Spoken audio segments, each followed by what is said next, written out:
Hello, welcome to Media Dialogues. I'm Anuradha SenGupta. Consumer goods companies that are at the leading edge of innovation and marketing have always had to make quick pivots to stay ahead of consumer expectations and competitors. Never static, the consumer landscape has altered dramatically in this digital age that's got accelerated in the last couple of years. To understand some of the deep changes taking place in this sector today, I'm talking to Saugata Gupta. He's the Managing Director and CEO of Marico Limited. The company with iconic brands like Parachute, SAFOLA, Nihar and Pure Sense, to name just a few, spans the entire spectrum from food and health to beauty care. Now, it had revenues of over 9,500 crore rupees last year, that's FY22, and has been at the forefront of acquisitions of DTC or direct-to-consumer brands. Saugata, thank you for having me. Thank you for being in the studio and on this show. You know, I was reading something in your annual report for the last year, which is FY22, and I'm quoting a bit of that. You said the last couple of years have brought a structural transformation in consumption patterns and shopping behavior. You want to tell us what some of these transformations or changes are? First, I think even before COVID, what started off was the growth of the D2C brands. Yeah. And if you really look at the D2C brands, which initially didn't get covered by some of the retail audits, they slowly took out a lot of share of growth, of opportunity of growth from the traditional players, in the FMCG sector. So if you look at, and obviously e-commerce, modern trade, some of the beauty and cosmetic outlets, specialized food outlets, they drove that change. I think this got accelerated significantly during COVID. And therefore, so that's the first structural change where I think growth opportunities were taken up at the premium end by the D2C brands. Okay, that's one. The second change which happened during COVID and again got accelerated to a large extent, if you really look at it, is if you know that the packaged foods, the penetration of packaged foods in India is very low. And what got accelerated in the COVID, especially when people were at home, they were doing a lot of experimentation, they wanted to trust larger, bigger brands, was the adoption of packaged foods. And therefore, especially for in-home consumption, because out-of-home consumption suffered during COVID. And therefore, packaged foods growth happened, and especially with respect to health and wellness. The third area where I think there's been growth which happened in India is, if you notice in India, functional foods and nutraceuticals have a low penetration. And this is one area. I think there's a far more consciousness about health. I think during COVID, the biggest learning for a lot of people was that if you have other conditions, your propensity to suffer is higher. And therefore, people have become far more proactive in managing health. And therefore, I see that happening. Lastly, I think the structural change that happened is shopping behavior. I think e-commerce accelerated. And I think digital adoption, whether it's through e-commerce or even, I would say that ordering through WhatsApp with the neighborhood kirana, I think is equally a digital adoption. So I think digital adoption and shopping behavior accelerated. Initially, obviously, a lot of growth of the e-commerce happened at the expense of organized retail. I think that has got little changed because organized retail is back and the neighborhood kirana is back. With a vengeance. But we are also seeing 10-minute deliveries now of everything under the sun. So in that context, you see the local grocery, the kirana wala or the local store managing to sustain themselves? I believe in India, given the size and the fragmented market, I think every segment, whether it's the quick commerce, whether it's e-commerce, will coexist with the traditional kirana. And I must say that the Indian kirana owner is extremely savvy. They know how to run their business, they know how to transform themselves, and we are seeing that transformation happening. And as I said, India is a huge market, and therefore, even 5 years, 10 years down the line, while the share of the channels will change, I believe that the traditional kirana will continue to be a very, very critical part of the entire ecosystem. How do you see the distribution, the lay of the land in sense of distribution going forward? You said the kiranas will stay. We talked about e-commerce, but how would you see this breakup? I think the way we look at it is not a one-size-fits-all strategy, but each channel has a role to play. Yeah. For example, in Marico, I see e-commerce as a driver of premiumization and innovation. Right. And especially also given the fact that it gives us a huge avenue for experimenting with D2C brands. It's 9% of your revenues now? That's right, roughly. 9 to 10%. Yeah. And we are, I think, leading edge, and we will continue to, I think, acquire D2C brands. I see modern trade similarly a driver of grocery premiumization. I think one of the things that we are also seeing specialty channels like chemist cosmetics, which drives personal care premium. There are specialty food outlets and of course rural. And I believe one area where I think big FMCG players will continue to invest is direct rural distribution. And I think that will be a source of competitive advantage for people, because that drives quality of sales, that drives range selling. Rural aspiration for brands are high. As long as you make it affordable and available, because there is, as you know, there's significant amount of counterfeiting also that happens in FMCG brands. So therefore, I think direct rural distribution will be another avenue of growth. The FMCG story, I think, given the overall penetration of some of the categories in India and the overall, I think it's a very, very long-term story.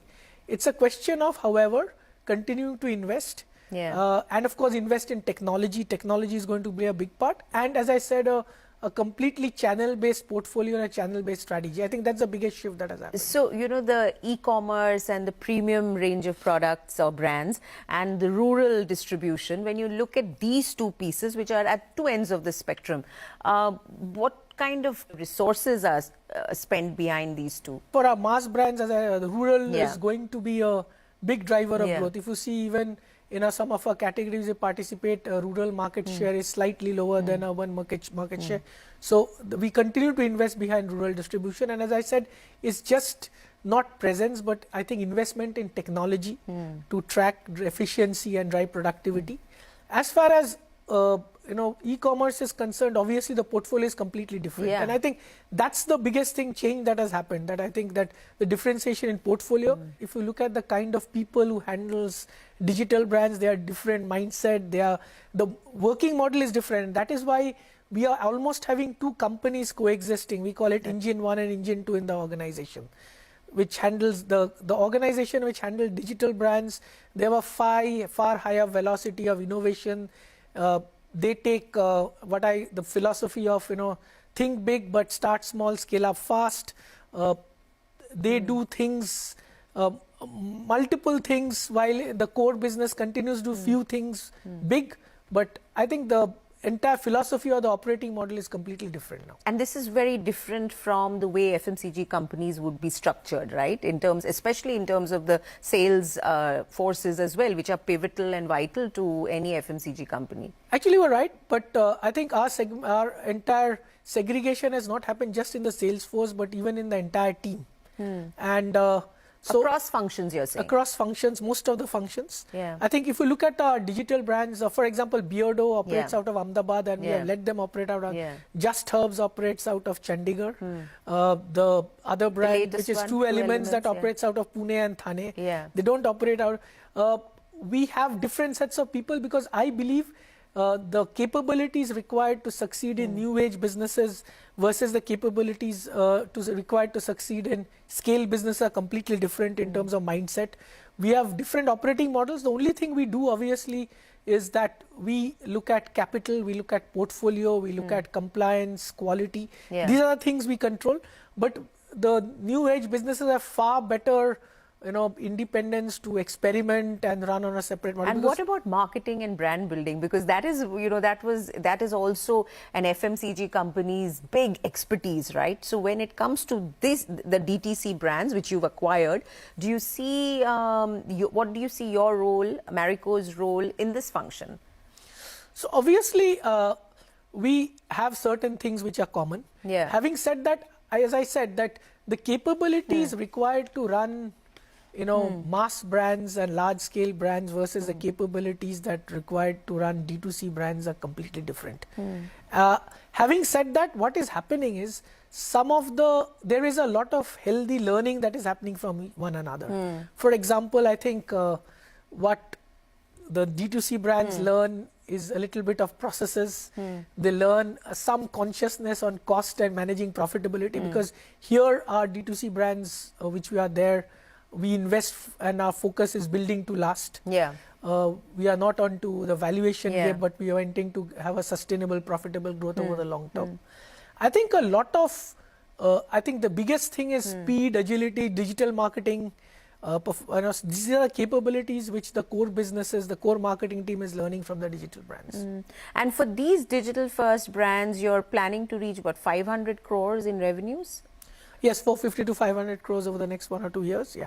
And these are all via these 3 acquisitions that you mentioned. We also have some organic brands, which is Pure Sense, Coco Soul and Fitify. You have over the years extended the SAFOLA food portfolio and you brought so many healthy categories in. And then I look at True Elements and what they're offering. There seems to be a natural synergy. Though, of course, it's, even more specialized. At some point, will it be SAFOLA, True Elements by SAFOLA, SAFOLA True Elements? Does that kind of brand synergy and perhaps even fusion happen at some point? Or does that not make any commercial sense? So, right now it's premature because they are True Elements and SAFOLA play 2 different roles in the sense that it operates in a premium niche market. Yeah. SAFOLA, in fact, the role of SAFOLA is actually to expand the total addressable market through getting into much more mass categories. Yes. So I believe there are 2 different journeys as of now. You're saying there are 2 different journeys, and also there are pretty definite goals for SAFOLA. I believe the plan is to extend